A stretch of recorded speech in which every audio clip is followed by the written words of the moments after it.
participar desse debate agora com a gente a deputada federal Gleisi Hoffmann, presidente nacional do Partido dos Trabalhadores, do PT. Boa tarde, deputada. E o deputado Vitor Hugo, que é líder do governo Bolsonaro na Câmara. Boa tarde, deputado.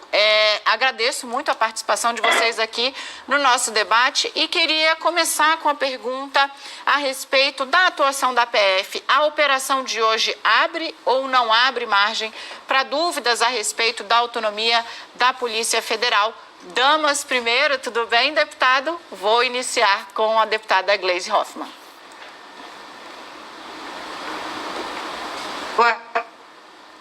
Boa tarde, Dani. Boa tarde, Bottini. É um prazer estar falando com vocês. Saudar a todos os telespectadores da CNN. Na realidade, o que nós estamos vendo é um absurdo, né? Os desvios no recurso da saúde. Tem que ser investigado e tem que ser punido todos os responsáveis por esse desvio. Agora, o que não pode é a Polícia Federal ser utilizada como uma polícia política, né, para perseguir adversários ou defender apoiadores. Vamos lembrar que Bolsonaro, nessa reunião tão famosa do dia 22 de abril, com o seu ministério, teve uma escalada de lá para cá no levantar de voz em relação à questão... Em relação à questão da segurança... entrou uma ligação. Não, em relação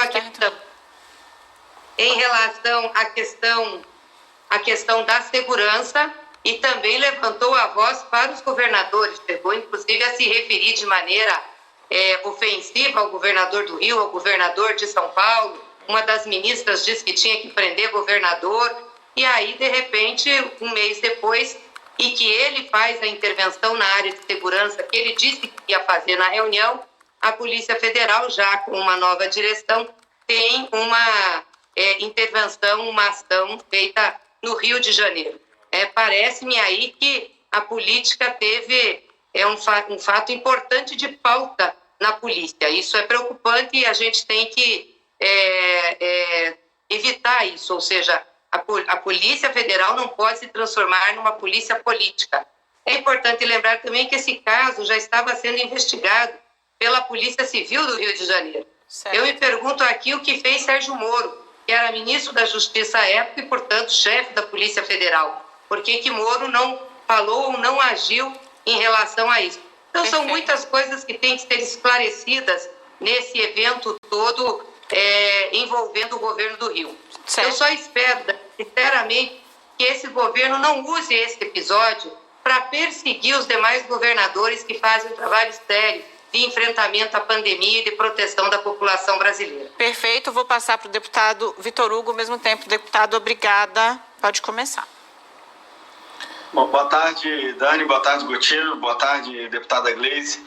Bom, eu queria dizer inicialmente que a Polícia Federal, ela é uma polícia de Estado. Isso é um absurdo. Eu ouvi uma afirmação como essa, suspeitando da lisura de profissionais tão sérios quanto os delegados da Polícia Federal, os agentes, os escrivães e todos os componentes da Polícia Federal.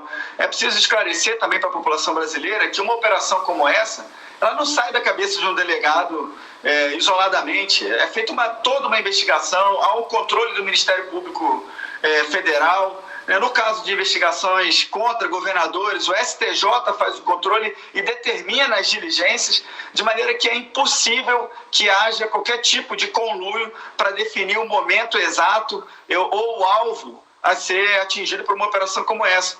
Ocorre que qualquer autoridade da República, e a gente já viu líderes do PT, de outros governos, ex-presidentes, inclusive, ministros, ex-ministros de Estado, e nós concordamos com isso, que sejam investigados o máximo possível e sejam presos, como o ex-presidente Lula foi preso, né? Ele é réu, condenado já em 2 processos e réu em outros 8 processos.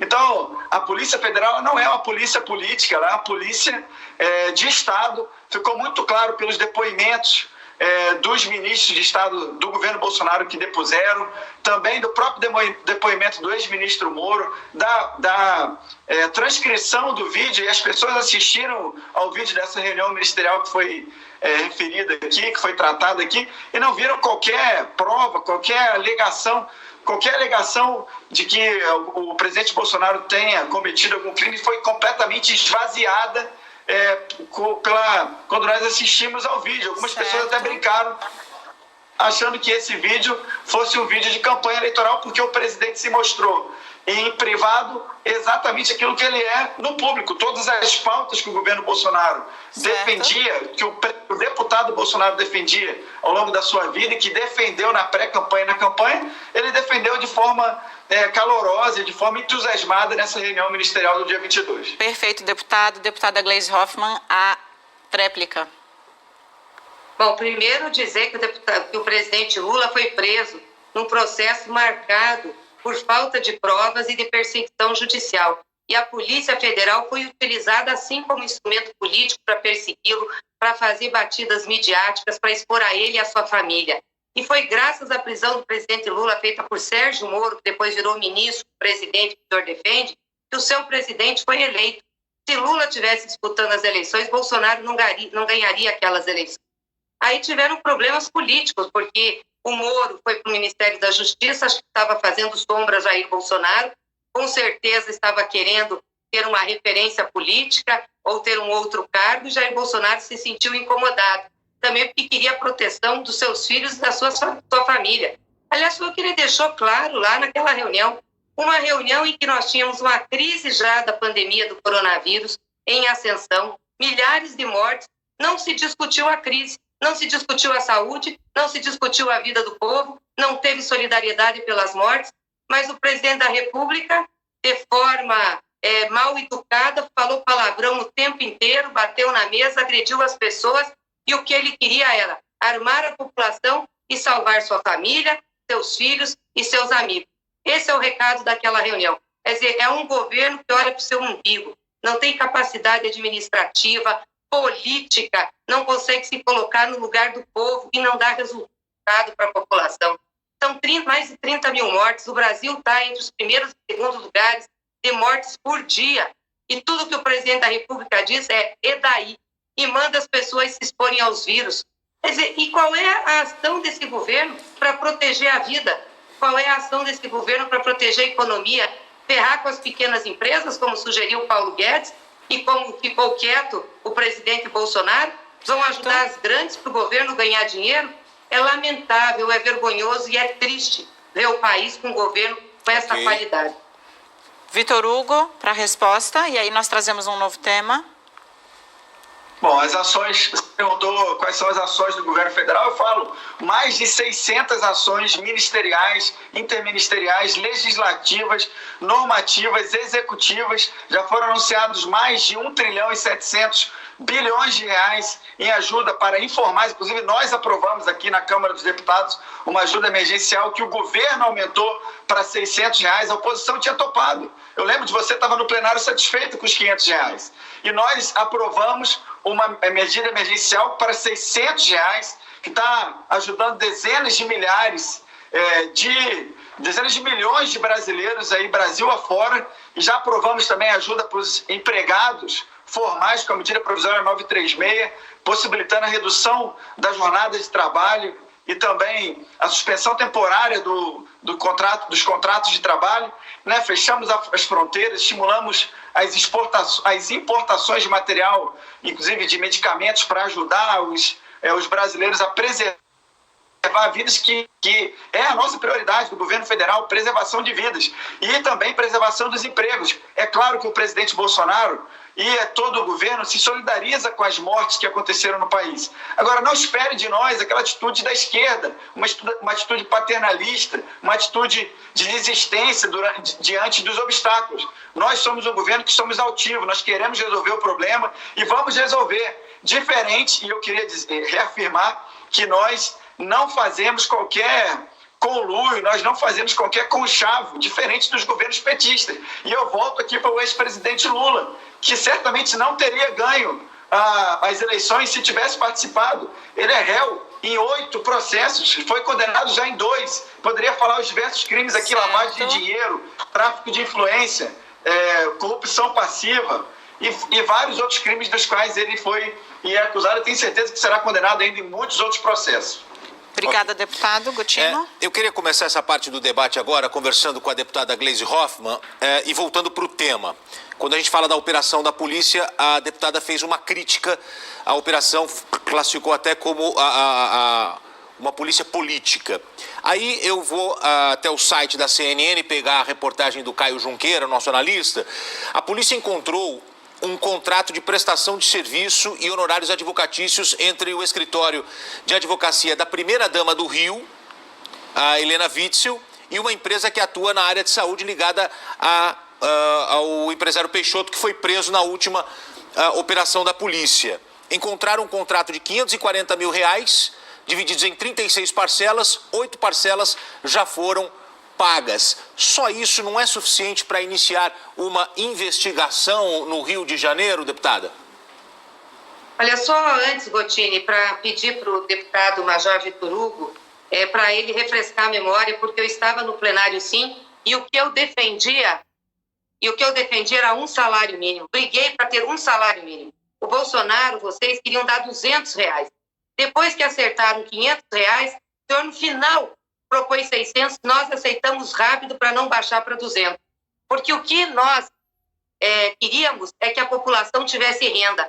E agora nós estamos propondo estender esse prazo para até final do ano. A população precisa de proteção. Se Bolsonaro quisesse proteger o povo e vocês tivessem condições de proteger o povo, vocês estendiam esse benefício e não deixavam só um banco pagar o benefício, que é a Caixa Econômica Federal.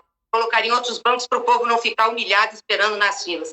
É lamentável a postura desse governo em relação à maior parte da população. Em relação à questão do Rio, é claro que tem que investigar, eu não estou contra a investigação de jeito nenhum, tem que investigar mesmo e punir. E se o governador Witzel, a mulher, quem quer que seja, estiverem envolvidos, tem que ser punidos. O que eu questiono é, de novo, a utilização midiática da Polícia Federal e, de novo, a questão das coincidências que tem que ser esclarecidas. Teve uma escala de discurso político aí contra os governadores, falou-se em nome de governador, falou-se em prender governador, falou-se em intervir na polícia, e foi o que aconteceu, não foi isso mesmo? Foi isso mesmo. O Bolsonaro queria trocar o diretor da Polícia Federal, aí o Moro disse, olha, nessa reunião ele voltou a dizer sobre isso. Depois ele manda e diz que o diretor vai ser trocado, e troca o diretor da Polícia Federal. Quer dizer, então tem que esclarecer. Ele tem que dizer o que aconteceu com a Polícia Federal, quem fez a operação, como é que é a operação, e também o Moro tem que vir a público para dizer por que não tinha desencadeado essa operação antes. Ou seja, é um governo cheio de problemas, cheio de amarrações, cheio de armadilhas, cheio deputada. de armações. É um governo das armações. Precisa ser esclarecida. Precisam ser esclarecidas. O mesmo tempo para o deputado Vitor Hugo. Bom, eu queria primeiro dizer que toda e qualquer irregularidade que aconteça em qualquer estado, né, inclusive no Rio de Janeiro, não é só porque o governador do Rio de Janeiro vinha rivalizando politicamente com o presidente da República, que ele não vai ser investigado sob pena de o governo ser acusado de uma perseguição política. E essa decisão não é do presidente Bolsonaro. Essa é uma decisão da Polícia Federal, junto com o Ministério Público Federal, junto com o Poder Judiciário, e os indícios, as provas que estão sendo levantadas, que estão sendo colhidas, na nossa visão, tem que ser aprofundadas o máximo possível e com a maior celeridade possível, não só no Rio de Janeiro, mas em todos os estados e municípios. O governo federal tem feito todo o esforço para salvar vidas e preservar empregos no Brasil. Como eu falei, já foram anunciados pelo nosso governo mais de 1,7 trilhão de reais em apoio aos empregados formais, aos informais, em ajuda a estados e aos municípios, em ajuda às empresas e para a preservação dos empregos. E nós temos certeza, então, que o governo federal, vai continuar apoiando essas ações para coibir os problemas que ocorrem, certamente, infelizmente, pode ocorrer ainda nesse momento, mas que nós ficamos todos os brasileiros ficaram completamente envergonhados de ver acontecer nos governos petistas no passado, quando nós assistimos aquelas delações premiadas, quando nós líamos as sentenças e acordos condenatórios de diversas autoridades e diversas lideranças petistas ou de pessoas que compuseram com os governos petistas. Era muito ruim ver e causava muita vergonha para todos os brasileiros ver que esse tipo de conversa era tida dentro do Palácio do Planalto, dentro do Palácio da Alvorada. Se as pessoas estão agora, parte das pessoas estão alarmadas com os palavrões do presidente, que todo mundo sabe a personalidade dele como é, eu tenho certeza absoluta que nós brasileiros estávamos muito mais envergonhados com o conteúdo das tratativas das reuniões do PT, onde se tratava compra de votos por meio de propina. Deputado Vitor Hugo, eu passo a palavra para a deputada Gleisi Hoffmann, lembrando que você pode escrever nas redes sociais, #debate360, a palavra com a deputada agora, por favor, ao mesmo tempo. Tem que mudar o disco, Major Vitor Hugo. Para com isso, todo debate vem com esse blá blá blá, sabe o que tem que fazer? Explicar o problema dos governos de vocês. Onde é que está o Queiroz, que sumiu por aí? A Polícia Federal ou a segurança pessoal do presidente está escondendo o Queiroz? E o Laranjal, do PSL, que o presidente era e também foi acobertado? Essas denúncias todas, ministro que foi acobertado também, eu acho que vocês têm que parar com esse tipo de discussão. Vocês têm muito fio de desencapado. Sabe qual é o problema? A corrupção continua muito nesse governo de vocês, profundamente. O que saiu foi das manchetes dos jornais. Então, vocês têm que explicar o Queiroz, têm que explicar o Laranjal, explicar tudo isso. E sobre os investimentos que o governo está fazendo para a pandemia, para proteger a vida do povo, eu gostaria de saber onde é que estão. Porque o mais efetivo que foi feito até agora foi a renda emergencial. E não foi proposta de vocês. E vocês não queriam, Bolsonaro não queria. Bolsonaro e Guedes queriam dar R$200 para as pessoas. Bolsonaro e Guedes estão se lixando para o povo, estão se lixando para as pequenas empresas, estão se lixando para a saúde. Foi uma briga nossa, uma proposta da oposição que resultou, depois de muita pressão, em R$600. Qual é a outra ação? Porque o crédito para as micro e pequenas empresas está lá, não consegue ser liberado. Dos 40 bi anunciados que devem estar nessa sua conta de 1 tri e pouco, 1% só foi liberado. Sabe por quê? Porque vocês estão pedindo que as pequenas empresas tenham uma folha de pessoal bancarizada. Pergunta se um restaurante que paga o pessoal no final de semana, a cozinheiros, garçons, consegue bancarizar a folha. Então, esse governo fala muito e faz muito pouco. Aliás, basta ver, vou dizer de novo, a reunião ministerial para saber que a gente tem um governo incompetente, um governo perdido, que não tem foco. Tudo que se discutiu ali não foi a crise do coronavírus e nem foi a crise econômica da população. Faltou ali proposta para proteger o povo, a vida do povo e para levar e tirar o país da crise. Ok. Deputado Vitor Hugo, eu vou passar a palavra já, mas eu informo que o presidente Jair Bolsonaro acaba de chegar ali no Palácio da Alvorada. Se ele falar com a imprensa, eu vou interromper rapidamente o debate para a gente ouvir o presidente e aí, na sequência, eu já retomo o debate com a deputada Gleisi Hoffmann e com o deputado Vitor Hugo. Deputado, fique com a palavra, por favor, e a gente vai monitorando aqui o presidente Jair Bolsonaro, se ele vai falar com os jornalistas ou não. Deputado. Bom, eu poderia falar uma série de ações, como já citei, mas eu vou me ater a uma ação específica, a medida provisória 936, que trata da redução da jornada de trabalho e que trata da possibilidade de suspensão temporária dos contratos de trabalho. Essa medida provisória, o governo brasileiro, o nosso governo brasileiro, de um presidente honesto, de um presidente patriota, de um presidente que não tem vergonha de se dizer cristão, essa medida provisória, ela já preservou mais de 6 milhões de empregos no Brasil, enquanto nos Estados Unidos se perde mais de 5 milhões de empregos por semana. Aqui no Brasil nós já fizemos mais de 6 milhões de acordos. Nós adotamos essa medida 2 a 4 semanas à frente da maioria dos países do mundo. Nós reservamos um valor acima de 50 bilhões para essa ação e já começamos a fazer os pagamentos e garantir os empregos do brasileiro a partir dessas duas medidas que foram medidas muito bem construídas pelo Ministério da Economia. E é uma mentira fazer essa contraposição, dizer que o Paulo Guedes ou que o presidente Bolsonaro são insensíveis. Na verdade, nós, nessa reunião ministerial, e alguém está dizendo, assim como a deputada Gleisi está dizendo agora, que não foi focada na crise do coronavírus, essa reunião tinha um foco específico para tratar da retomada do crescimento econômico na sequência da saída da crise sanitária. A crise sanitária está sendo combatida pelo governo federal, mas nós temos que manter a visão também no futuro. É por isso que o governo estava tratando naquele momento do plano pró-Brasil. E é por isso que o Paulo Guedes fez essa explanação, o ministro Onix, o Tarcísio falou, o ministro Braga Neto falou. Então isso é importante, que a gente sabe que o governo federal tem um planejamento para agora, mas também mantém o olho no futuro. Certo.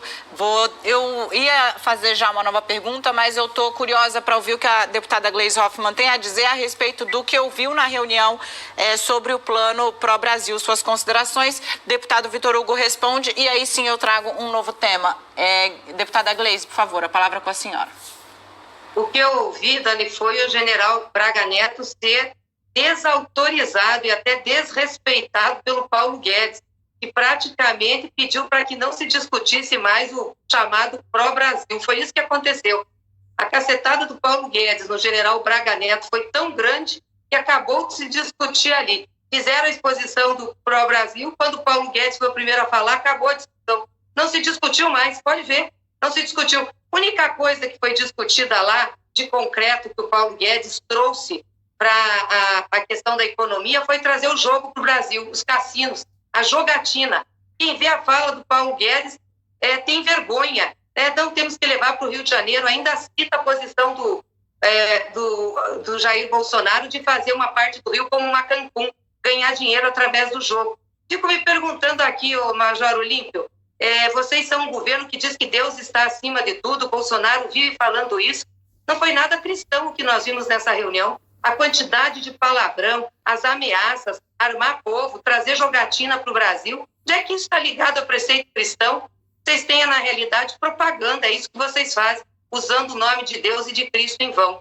E quanto à medida 936, essa é uma medida do desemprego, tinha que ter vergonha de fazer propaganda dela. É que não puseram, o Rodrigo Maia não pôs para votar ainda, mas nós somos contra e temos uma proposta alternativa, onde já se viu reduzir salário das pessoas. Tem gente que está com até 60% do salário reduzido numa crise como essa. E as empresas sem crédito, muitas dessas não vão conseguir manter o emprego, que não tem garantia de manter o emprego, a não ser por 3 meses, porque não vão conseguir se sustentar porque não tiveram crédito. A nossa proposta é o governo assumir parte dos salários, como os americanos fizeram, como os franceses fizeram, como os ingleses fizeram, porque aí sim você ajuda a empresa e ajuda o trabalhador. Muito obrigada, deputado Vitor Hugo. Olha, segura só um pouquinho que eu acho que o presidente vai falar. Deputado Vitor Hugo, e a gente estava falando sobre economia e medidas. Gleisi Hoffmann criticou abertamente várias delas, chegou a falar aí que é uma judiação com o povo. Se o senhor quiser pegar daí, a gente já traz agora a novidade falada pelo presidente Jair Bolsonaro na próxima rodada. Bom, primeiro dizer que esse discurso que é repetitivo da esquerda. A esquerda fica falando o tempo inteiro que qualquer medida que o governo faça, ela não é suficiente. Porque a gente sabe que eles foram irresponsáveis fiscalmente durante todos os governos, tanto do presidente Lula quanto da Dilma, tanto que passaram o governo para o Temer e, na sequência, para o presidente Bolsonaro, com o país completamente acabado, com as estatais acabadas, com a economia brasileira completamente destroçada.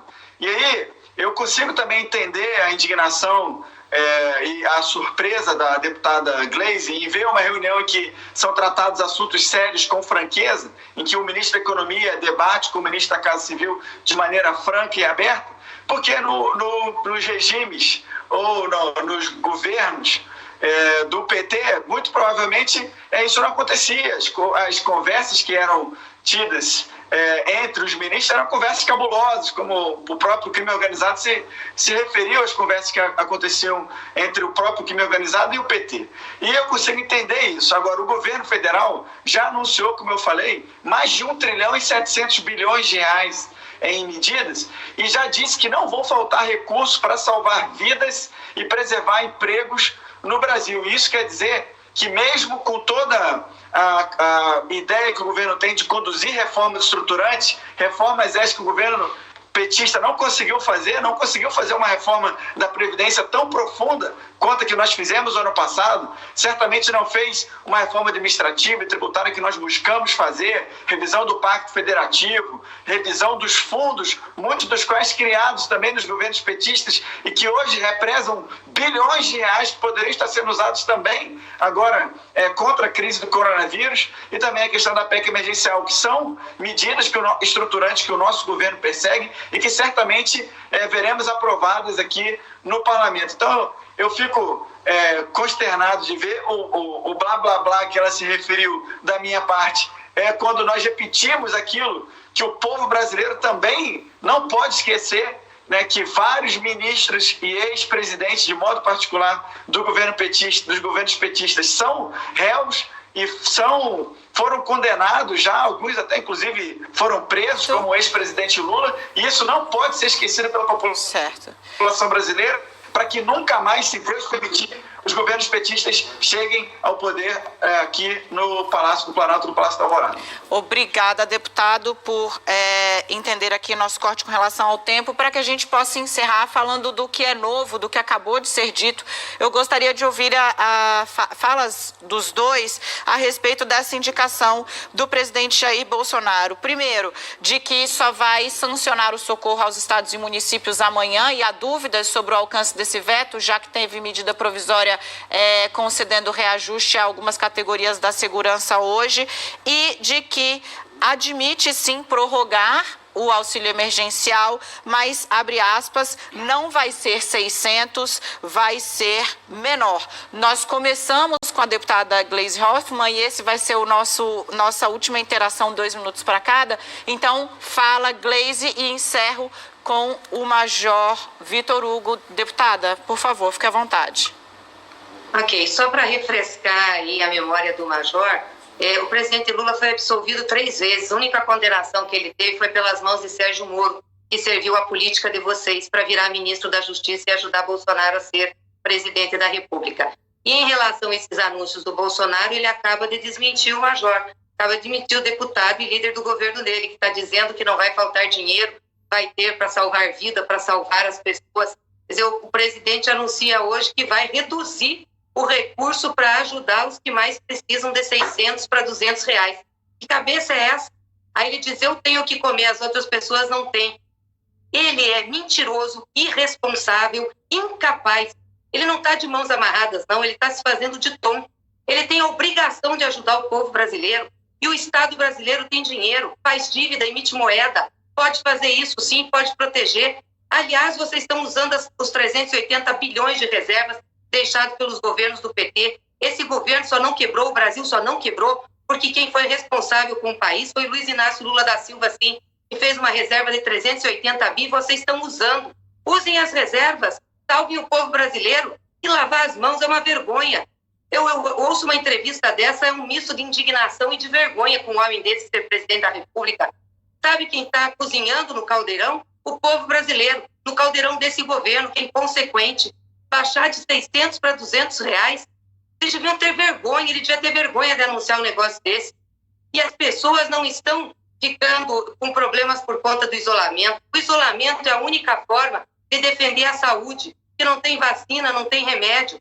As pessoas estão ficando com problema de emprego e a economia está nessa situação porque Bolsonaro não age, não coloca crédito para a empresa, não ajuda os estados. Faz mais de 20 dias que nós aprovamos a ajuda para estados e municípios. Deputada. Ele só vai sancionar agora. É irresponsável. Obrigada, deputada. Major Vitor Hugo, 2 minutos.